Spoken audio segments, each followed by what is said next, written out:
I am Amy Vetter, and welcome to the Breaking Beliefs podcast.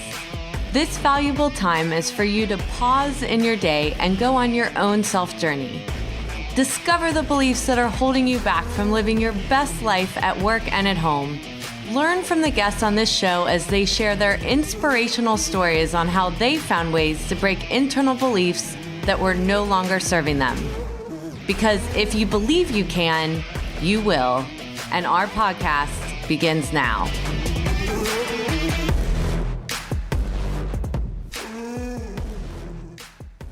Welcome to this episode of Breaking Beliefs, where I interviewed Sheri Muntean, the founder of the Shamballa Center. During this interview, we discussed the influence of the multi-generations of CPAs in her family and her father's business on the career she has today in delivering client advisory services.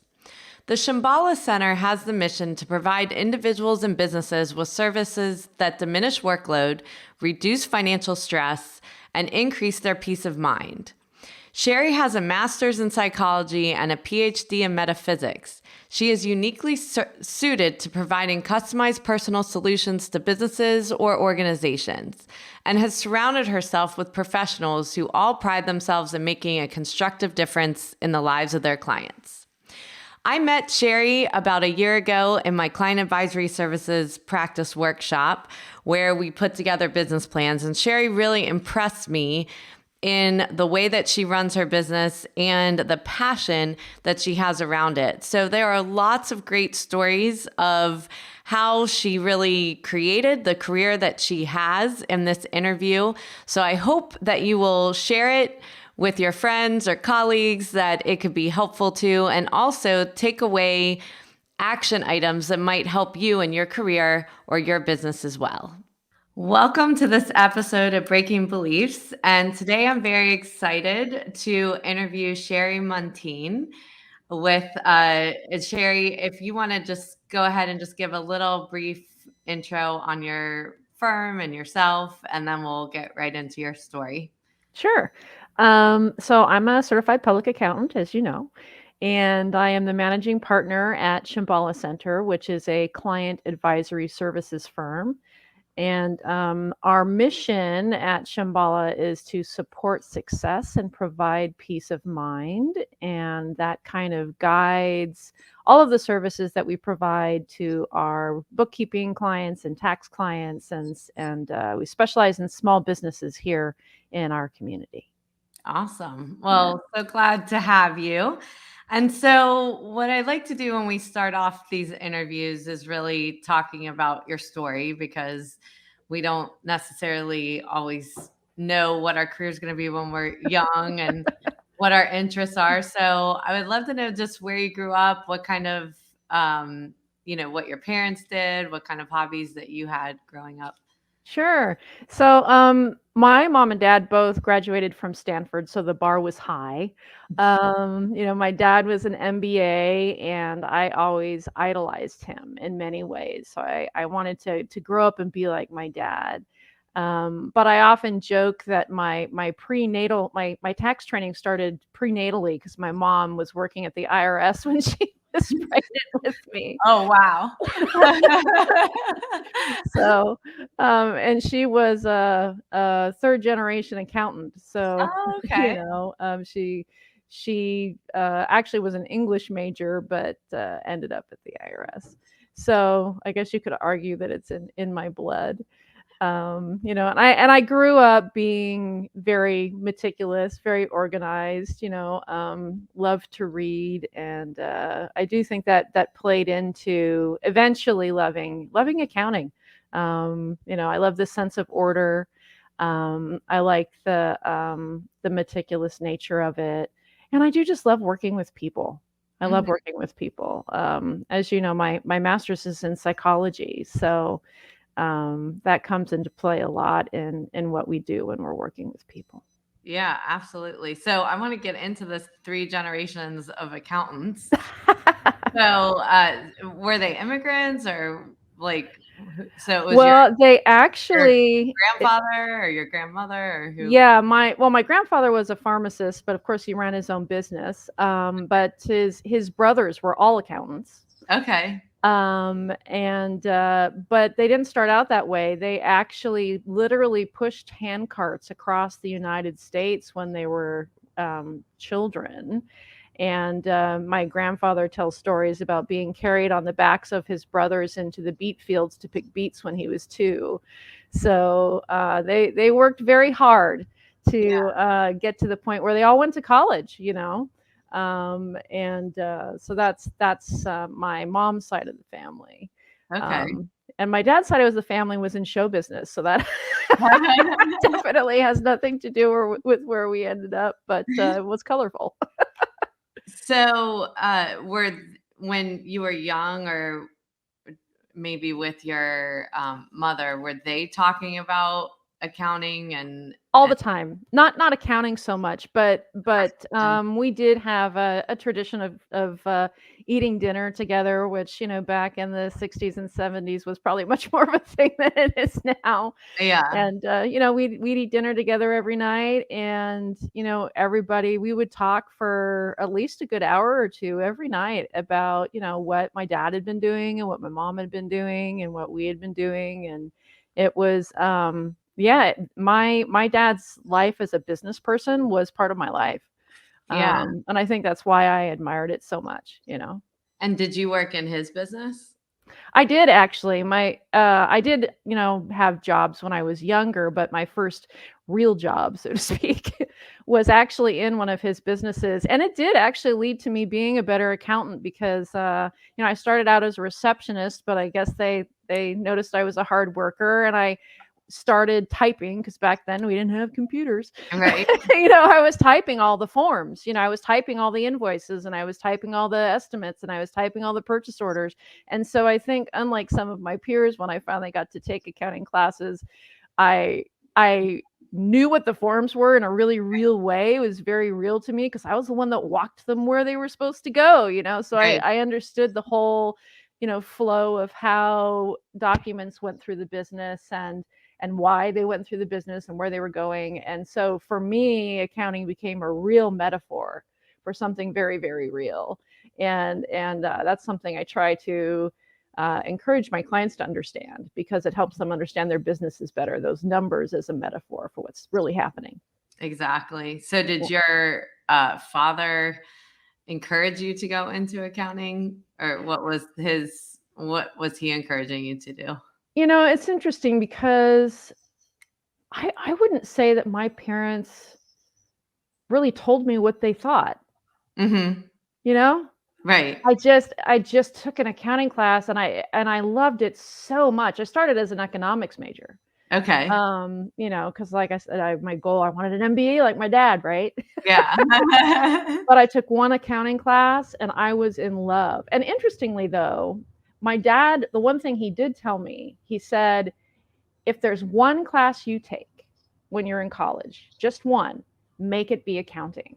Mm-hmm. Because if you understand accounting, you can understand anything in business. Right. I got the same advice from, I worked in my mom's business, but we would go to chamber events and networking, and I started asking, but they were telling me to actually major in it because you would understand business better. Yeah. To me, is the whole reason of client advisory services and what that is, because the fact that people feel like they need to go to school for accounting because it's not being explained good enough to run their business and that sort of thing, like that's the whole awesome part of having a client advisory service practice, because you're actually able to affect their business. Yeah, it's so true. It's a really powerful thing to help people, come closer to their numbers. And it's been really moving to me because I'm at the point in my career now where I have some clients I've had for 20 years. Yeah. And to see their progress. Yes. Over those 20 years, and to see, they could have started out as someone who was afraid to touch a computer, let alone look at a number, and now they're doing their own books and understanding things and asking, really real questions. And that's exciting, to see that evolution. Yeah. So you ended up sticking with accounting. Yeah. through school. So where did you end up working first, or did you go into practice to your? So I started out in Los Angeles. I got my undergraduate degree at Claremont McKenna College, and that ended me up at Price Waterhouse. That's where I started my career. That's where I did my internship, and eventually I ended up at Ernst and Young, and I ended up at National at Ernst and Young. So I was probably in the I don't know, the number keeps changing, big 6, big 8, I know, exactly. the big boys, for, the first good 10 years of my career. So, yeah. Mhm. And And then then, I went out on my own. so what were you doing there? What kind of, So, I started in accounting and auditing because, back in the day when you got your CPA license in California, what you could either get a master's degree or you could have very specific accounting and auditing experience. And my choice was to go the experience route. And I'm really glad I did that because they had very detailed requirements where you had to touch every part of the audit, manage the audit, and I just really loved that. I got so intimately acquainted with every piece of the process, and that's how I got my CPA certification was through those 2 years of very specific hours in auditing. So that's how I started my career, was in audit. Um, but the hours and the travel didn't lend itself to having a family. yeah. So eventually I transferred into tax, and I started out in what they call the small business department, but their definition of small is definitely different than mine now. Exactly. Yeah, Yeah. but it was great. It was great. I absolutely loved it, and like I said, I ended up going from the West Coast to the East Coast, and ended up in the Reengineering Team for Ernst and Young at the turn of the century. Yeah. Where they were identifying best practices and going paperless and all that stuff, and I got to be part of the group that kind of spearheaded that across the nation. So that was really exciting. That And is, that definitely affected, how I manage my practice now. yeah. Having been a part of, picking out those things that were super important, and, hitting the ground running with them, and training people nationwide on how to do that. Um, Well, and I think a few of the things you said, which is important to note, is there's so many issues right now in the profession and so many careers yes. about, the last couple years, and how it's been stressful, and work demands, and so Yes. forth. And yeah, I mean, basically what you're saying is it's really never been different. You Yeah. went through the same thing in your career as Yeah. well, and then pivoted. And I think that's important, because a lot of times when things feel off or stressful, or you feel like you can't manage everything with your work and your family, we kind of like, you know, go elsewhere or give up Yeah. things because, we're just stressed, Yeah. versus kind of stepping back and looking at what you've got and how can you pivot it in Oh, your yeah. career, because you have the expertise, you enjoy what you do. So how can you do it differently? Well, and I had a really, really powerful moment when I was at Ernst and Young and I was working at National. And the partner that I was working with, I had a really traumatic event occur. Hmm. And I immediately was taking 2 weeks off, and the partner asked to meet with me, and she took me out to lunch. We sat down at lunch, and she basically said, I would totally understand if you completely disappeared. you Hmm. know you would have every right to do that. But what she encouraged me to consider, and what I ended up doing, she said, I would encourage you to at least work part-time, because you could choose to view work as your opportunity to leave your troubles behind for 20 hours a week. Yes. I And love that. Yeah. uh, it Yeah. was I had never thought of that, and Yeah, she it was kind of so reverses it. yeah, Instead of it saying flipped like the time script. off, but more like, Yeah, life is hard too, whether it's work or family or whatever. yeah. So let it be your release. Yeah, and so it really flipped the script for me, and she was so right. It was the best decision that I ever made, was to stay in the group and continue working, 20 hours a week. And it was interesting too, because I had to write a proposition to the partners to get approved for this part-time schedule, because most people don't work At that part-time. time. Yeah. Yeah, no, not that Yeah. then. This was before 2000. Yeah.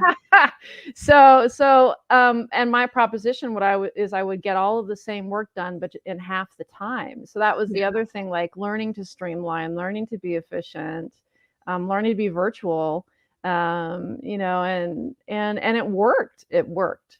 Mm-hmm. So that was exciting. Yeah. So, and I think that virtual piece, I think, is important, because we hear so much now, like, this is a new thing. It's not. It's not, right? Like, I've been virtual most of my career as well, and been able to still engage, have client relationships, have great staff relationships. So what did you do in that time, even when technology, I mean, look at what we can do now compared to Oh yeah, no, we didn't have this. Yeah, like I was pushing like they were like phantom drives, that I would share work with my clients, like really pushing technology at that time. We were using, because I was the national knowledge manager for the Ernst & Young practice at the time, for the tax compliance practice. And so I was building Lotus Notes databases, which was interesting, to manage most of the stuff. And I doubt they use that anymore. Yeah. But we did develop some stuff that was internet based. Mm-hmm. But the majority of the communication that I did nationally, and it's provocative to note that when we re-engineered the Ernst & Young practice, the tax compliance practice, back in like 1999, it was to take the practice virtual. It was to take it paperless, because what Ernst & Young had recognized is that up or out paradigm that they'd been using for over 100 years was antiquated. They were losing their most important assets, their people, and that knowledge, So part of that was allowing people to go virtual and acknowledging we don't have to have these big buildings in order to have a powerful practice. Right. And what do we need to do to make that happen? So being on the ground on helping make that happen by having virtual schedules, having people coordinating people nationwide. And actually I was an area scheduler there for a minute, which was really provocative too. And I was mostly using the phone, and email. Of course, we did have email back then. It was pretty new, but we had email. So it was phone, email, and that was pretty much it. And I think that's important, just to pause there, because the art of picking up the phone, when we talk about, or it's a meeting like this where we can see each other face to face now rather than the phone, right? But I think it's so easy in this world to send a quick message or instant message or text and not actually talk to anyone and still have that personal interaction. So that touch of still picking up the phone, or whatever that means in this world, is something really important to remember, to make sure you still have connection. It's true. And one thing that they did require of us, if we were working from our living rooms or whatever, I was working from my sun porch at the time. That was my office, that we did meet with our team, and I think it was monthly. And so we did have, like, once a month, I would drive to down to Greenville, South Carolina, which was, like a good 100-mile drive. And the whole team from the Southeast area would sit in a room together, and we could collaborate and come up with our plans for the next month. And it was a really powerful thing, like you're saying, to make sure that we did have some FaceTime.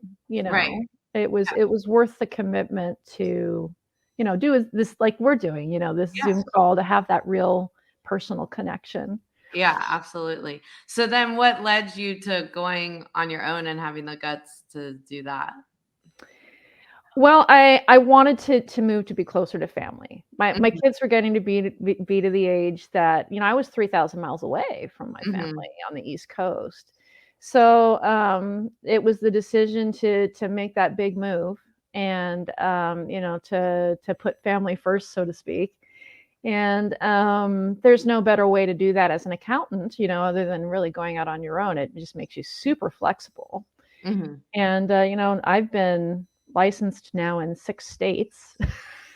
So I've been very flexible, but we've been here now for 20 years, which is why I actually now have a small firm, Mhm. because it's built over the years. And, yeah, it's been wonderful. And the evolution from a sole practitioner to someone who, um, works, has a powerful team has been really provocative because it is a big shift to Mhm. go from doing everything personally to, um, leveraging the strengths of others and stepping into more of a management position.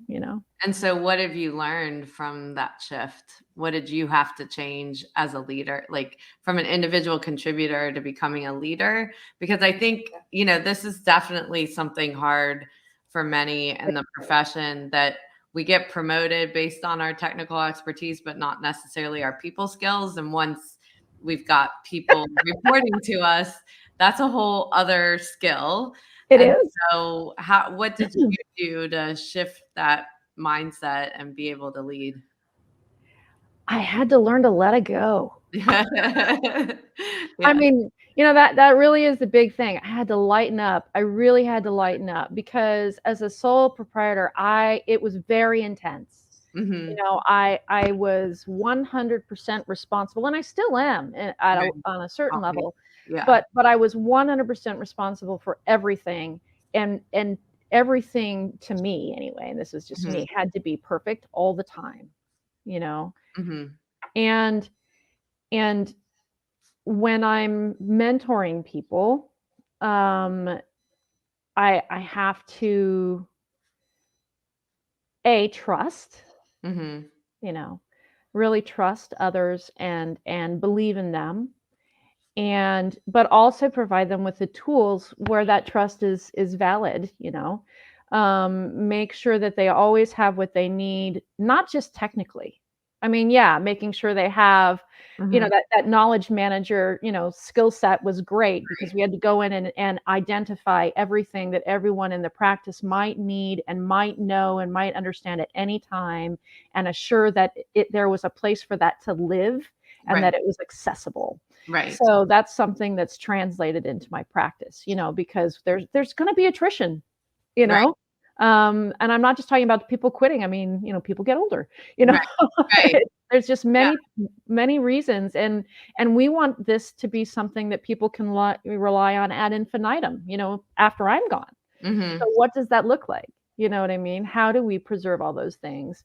And and a lot of preserving people, it's, my parenting, I think, has come into this too, where, having paying attention, you Mhm. know, being with people, noticing when they're having a hard day, you Right. know, noticing when something's starting to go awry, like Mhm. something, everything has been going on in a nice clip and then something shifts, Right. and being present enough to notice the shift and stop everything and say, "So what's up?" Mhm. And then give them the tools to resolve it. Like, some of my staff need daycare. Some of them don't have children. One of them, their dog died, and that's just decimating. Like, how do Right. we engage that? You know what I mean? It's just those things matter too. It's not just the deadlines, Yeah. you know? Absolutely. Yeah. Uh, and that's the mindfulness piece of Yeah. leadership, of being aware around you and stopping and slowing down. Yeah. It's so important because, Yeah. we And have we so do much to that. get done and there's so much stress. And like you said, client workload, 100% responsible for that. But at the end of the day, if your people aren't good, like my violin teacher would say to me, if you're no good, I'm no good. That's the way it is. And I've And yeah, always that's like used absolutely that, true. right? Like, because Yeah. if my people aren't good, I'm not good. Like, Yeah. we can't do what we do. Yeah. Yeah. And like they say, the chain is only as strong as its weakest link. Right. So just always trying to make that chain stronger on a daily basis. And what does that look like? And that was something else too, I think, that the reengineering practice at Ernst & Young was so good for, was that they were starting to acknowledge, like I said, that up or out is antiquated. So Mhm. what does that mean? What that means is asking people, like, so what do you want your career to look like? Well, not everyone wants to be partner, Right. you know? So like we have a very unique paradigm here where we kind of have a Southwest approach where, like I have 4 partners and 1 person that doesn't want to be a partner. Mhm. And that's our team right now. Right. But one of our partners, she doesn't want to be responsible for deadlines. And we're okay with that. Right. You know what I'm saying? Which is like, it's so weird. Like I had and 2 of us are CPAs. So sometimes because we were raised in that up or out background, we Right. have a hard time. Like, what do you mean you don't want to worry about deadlines? You know what Yeah. I mean? Like, but that's your job. You're a partner. It's like, Yeah. no, it's not her job. Right. You know what I mean? So we identify roles and who's going to be responsible for what, and it may be a quote unquote lower level staff Mhm. that's paying attention to the deadline and then leveraging this higher, someone with more experience who doesn't want to do deadlines. Do you know what I'm Right. saying? Oh, So yeah. It's it's using just everyone totally. to their best Yes. place, So I think instead of looking at everyone as everyone's equal and Yeah. has the same strengths, it's really important. And I love that you bring up, even at the partner level, Yeah. that not everyone's responsible for the same things. That, if you were in a corporation, all the C levels are doing different things, Yeah. Exactly. you have, yeah, so we met about a year ago. Yeah. You coming into my client advisory services course, and you've been doing this for, this great career. And so you're really demonstrating continuous improvement, Oh right? yeah. Like, there's no time that you can kind of sit back and think about, like, I'm good. No, definitely not. And so what kind of led you to thinking about, like, I want to take this to the next level, and so forth? I'm always thinking that. Mhm. And I do think some of that is that 100-year-old we're never good enough, paradigm. Um, but a lot of it too is acknowledging that the world is always changing. Mhm.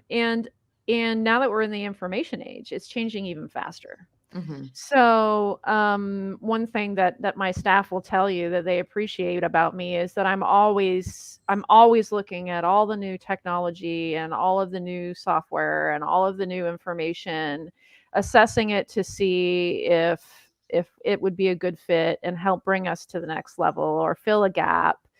Um, and um, and the minute we find something that's going to be better, we try it. It's Mhm. and as my grandfather says, or used to say, the only people that never make mistakes are people who never do anything. So sometimes we fail our way to success. There's no question. Mhm. But as a result, we do have a complete tech stack. We don't feel like we're missing something major at the moment, and we can really be present for our clients too. I think that's a really important thing because when they ask us, because there's so much out there right now, Yeah. so many options, and to be the ones that can, facilitate our clients' ability to, run their bookstore or their restaurant or whatever they're doing and not have to worry about like, oh my gosh, am I using the best tool? Or like, have things passed me by? They can ask us like, what's your take on this? What's your take on that? If I want to go, start using e-commerce, what's the best thing that's going to integrate with my POS system? Those types of questions that we've done some of the research already, Mhm. Yeah. and being able to provide that information to them with some confidence Right. is important. So I think that's why it's important to, and that's something that I think you pointed out in when we were working with you, is how important it is to have somebody, and I'm that somebody in our firm, that has, for lack of a better word, the luxury of paying attention. Because Hmm. sometimes we're so busy doing the work, we're not paying attention. Right. And I'll admit some of it's a hobby for me. I've always been a tech Yeah.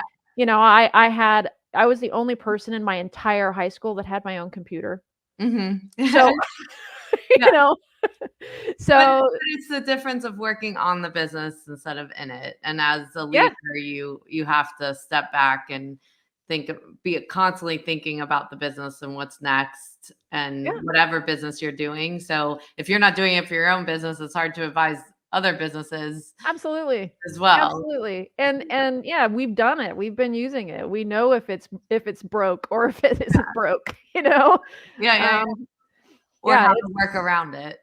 yeah, exactly. Yeah, Exactly. yeah.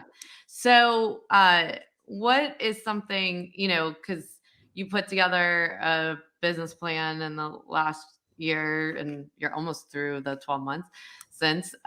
So, what have been some big changes or things that have been ahas through this last year from doing that process when you're 20 years into your practice? Um, that was a really that's a really tricky question for me. I think that every day is an aha moment Mhm. to be honest. Yeah. You know? Um, I think if we were to look at the recently, that the biggest aha moment for me was when I was diagnosed with cancer. Mm. And I think you probably might have anticipated that knowing me. That for me was a big shock. Mhm. I thought I was taking care of myself. We all tell ourselves like, "Oh, I'm gonna have these different boxes I'm supposed to check. Like, am I eating Right. well? Am I exercising?" You know what I mean? Mhm. But what really floored me was when the oncologist looked at everything in my life and went, "Well, it must be stress. That's probably why you have cancer." And I went, "What? Yeah. What?" And I immediately shifted everything. And not just because I have to go to the doctor or whatever. Do you know what I mean? Because But that's it the shifted way your perspective on business it and shifted everything. It was kind of like that, the moment that we were talking about before, like, work as a vacation, Mhm. Um and and I think everyone it benefits everyone to sit with the knowledge that we all go, "Oh, well, I have to work." Well, the fact of the matter is if the proverbial stuff hit the fan, Right. that you would stop working. So Yeah. the fact of the matter is we are all working by choice. Mhm. We are where we want to be, Right. you know? And a truly owning what living my life in a healthy way looks like, and I was not doing it. I Right. mean, really owning that, you know? So redefining what it looks like to be healthy, Mhm. because there's a biopsychosocial model, right? It's not just Right. my biology that counts, my psychology, my social life, all these things Right. matter, Yeah. you know? And that the business can run even if you're not able to be there. Yeah, and that was a big one too, making Yeah. sure that if any one of us is gone, Mhm. that we'll still be okay. And that's really played into the success of our business because we had someone on our staff recently who had another disastrous medical thing happen, and she's in her Right. 20s, Right. You never you know. know. Yeah. No. And she needed to be gone for months. Right. And you've gotta And have the business process in yeah, places to support and that. and we were okay. Yes. We were okay. And Yeah. when I had to go to deal with my stuff, I did have to be gone for Mhm. 3, 4 weeks, Yeah. and we found a way to make that work. Yes. without, what I used to do, which is sit in the, there's a number of times I was, sitting next to my husband's hospital bedside working, Yeah. Yeah. that's how I used to do things. Yeah. Well, awesome. So, I'd like to end our conversation where you pick a category and then I ask you some rapid fire questions about the category. Okay. So, Okay. pick either family and friends, money, spiritual, or health. Well, I think we've addressed health, so I'm going to go with a harder one for me, which is friends and family. Okay. Look at you taking on a challenge. All right. So, things or actions I don't have that I want with my family and friends. I am constantly aware because I have 8 children, not that I gave birth to, but in my Yeah. life, and so I would like to spend more into that individual time you talked about Hmm. with my individual friends, family, clients, that Yeah. one-on-one time, more of that. Okay. Things or actions that I do have that I want. I love that connection. I Yeah. love that I am friends with all of my clients. I love that I have that connection with all the people in my life. My partners are truly my partners. Yeah. It's so good. It's so good. And my kids, and just all of them are just it's such a rich life when I have that closeness and that connection with all of them. That's awesome. Yeah. Things or actions that I don't have that I don't want. I don't have connection with people that drain me. Hmm. We are very quick to identify, usually in 6 months or less, if we've connected with somebody that it's not a good match for them, which Right. is important, or Mhm. for us. And so, yeah, we cut connection with people that don't feed us and vice versa. Yeah. And I think that's really important because a lot of people fear doing those things. Yeah, but it's more unselfish to let that go. It's good for them too. It's Yeah. not a bad thing. And last question, things or actions that I do have that I don't want. So it is stress around those difficult relationships. Hmm. But I think I've made peace with it. That's part of the process. Yeah. Again, it goes back to my grandfather saying, those we don't make mistakes only if we aren't doing anything. So, Right. you have to take risks, Mhm. and we do take risks and we develop wonderful relationships, wonderful new relationships with wonderful new people because we Yeah. took those risks. But it doesn't always work. Yeah. For sure. For Yeah. sure. So So, is there anything that you want to make sure that people take away from this conversation today that we haven't talked about, that we haven't talked about. or just emphasize either? Yeah, I think the biggest thing would be that doing business can be a retreat. Hmm. I think that we get so dang serious. Hmm. We take ourselves and what we do way too seriously. Right. I don't think we recognize that whole I have to. Ugh, that's my pet peeve. Yeah. We don't have to do anything. Right. We really don't. There are a lot of people that don't do what we do. Right. And that, within itself demonstrates we don't have to be doing it. Yeah. We have made choices. We've made them for reasons, and owning that can be so empowering Yeah. and so enriching. And yeah, it can be really amazing to recognize that this community that you've built for yourself can be a really powerful thing if we view it that way. you Yeah. know um, and we can nourish each other and just care for each other, and that includes our clients and our coworkers and our family, and it may not always be easy, but it's worth it. Yes. Yeah. I love that. Well, Yeah. very nice. So, thank you so much for taking your time doing this with me today. And you've shared so many things that I think our listeners are going to really learn from. So, thank you. I enjoyed it. Thank you. And now for our mindful moments with this interview with Sheri Muntean, which there were so many great takeaways in the path of our belief systems and what really creates us as a leader along the way in our career. And we began talking about her upbringing of having CPAs in her family, her mother being a CPA and grandfather's brothers were CPAs as well.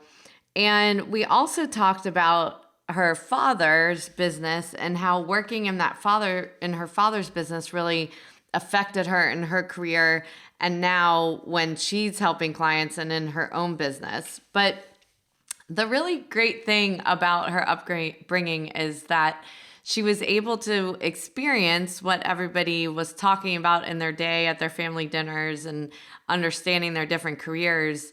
But she really chose on her own accounting. It wasn't something just because her family was CPAs that she fell into it. It's that she took a class because her father recommended that she do that so that anything she does in business, it would be helpful. But during that class, really saw she had a passion for it and really started her career from there. And with that, I think she talked about so much in her career that really rings true today, that a lot of times we think these issues of remote work and having a heavy client workload and all of these things of work-life balance and boundaries are new issues, but they've been issues throughout our career. And what's important about her story is really every time she hit a pivotal moment of, where things got hard or she was being pulled in too many directions or had hard news that came her way, that it was really about stepping back and assessing her environment, her situation, the things that she loved to do, the things that she didn't love to do, and how she could really pivot using the experience that she had without having to start over or give up everything. And her manager at E&Y that had said to her to actually look at work as her escape when you've got hard things going on in your personal life really flips the script, because a lot of times we feel that that's our have to do. But if it's something we're passionate about and we enjoy the work, is it something that can actually give us a reprieve from hard things that go on in our lives and really think about it differently? The other thing we talked about was remote work and how she was already developing that in 1999. I can tell you my first accounting business, I opened in 2001 and it was always remote. And so this isn't different. But for so many people, it has been a different experience being remote and really figuring that out. And one of the things is we have to look at what we do well in person so that we bring that into our personal lives and work lives so that we make sure to not lose that. And so one of the things she was talking about was picking up the phone, where in this world, having the webcam on and still touching base where we are having a conversation and it's not all written because things get interpreted the way that we write or how someone's feeling, instead of actually still seeing someone's body language or hearing any fluctuations in their voice to give you more information on how someone's feeling. The other thing was when she made this pivot to have her own career, her own practice, leaving public accounting, that she really had to think about that shift from being 100% responsible when you start a business and any practice, even if you're within a business and you're the only one doing it, and moving into managing people. And she really had some great tips about it. Is number one, to be able to trust the people that work for you. Number two was to believe in them, that they can do it, and let them realize that you believe in them as well. And number three, that you've given them all the tools so that they can do their job. And it's important to understand what people need, whether it's education, what kind of support or automation or technology that they need as well. And there's always going to be attrition. So we have to make sure that we've built a business so that we can be successful no matter what, that we can preserve the business no matter what, and people can live the life that they want as well. And so when we think about how we actually instead can look at our lives and make sure that we are living to our purpose, what do we want our career to look like, as well as the people that work for us, what do they want in their lives? And that we're actually living true to that, not thinking that everybody is going to be the same in every job role, that everybody has different desires, and it's important that we are living up to that. So one of the things that she also said that's been so important is the technology and automation and how much she loves doing that. But in order to do that, you make a lot of mistakes along the way, and definitely things don't work more times than they do. And she quoted her grandfather talking about that the only people that don't make mistakes are the ones that don't try. And so it is important that we remember that this is the part of the learning process, but it always makes us better in the end, because if we keep iterating and iterating, we can figure out the path to create success. And so lastly, we talked about how important it's been as a leader to be present for the people that you are working with, and that you've set up a business and a practice that can sustain itself, so you have the luxury of paying attention and can really be present for your customers, your clients, and the people that you work with. So hopefully you were able to take many notes during this session, because I think she had so many great tips for people as well. I know that I have enjoyed Sheri's passion during our sessions and as being part of our client advisory services workshop. And definitely it helps when we have people like Sheri in these groups, and maybe people like you that want to get involved and be able to put a business plan in place, no matter what stage of your business is at. Maybe it's in the beginning, maybe you're midway, maybe you're just iterating on your process, but that peer sharing of being able to see what other people are doing in their business as well also helps you to formulate those ideas so that you're working on the business and not just in the business. Thank you so much for listening to this episode. I hope that you'll like, share it, subscribe, so that you will be able to hear updated interviews as well. Thank you for taking the time out of your day to listen to the Breaking Beliefs podcast. I hope you will take a moment to pause before entering back into your day to reflect on this podcast and note 1 to 2 actions you are inspired to do from today's conversation that you could incorporate into your life. To read the full blog and listen back to this episode or any other, you can find them at www.amyvetter.com/Breaking Beliefs podcast and related videos on my YouTube channel.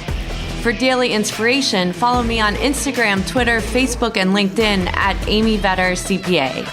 I hope that you will choose to like this and subscribe to this podcast on iTunes, Spotify, and more, so that you can join us for more inspiration on our next episode.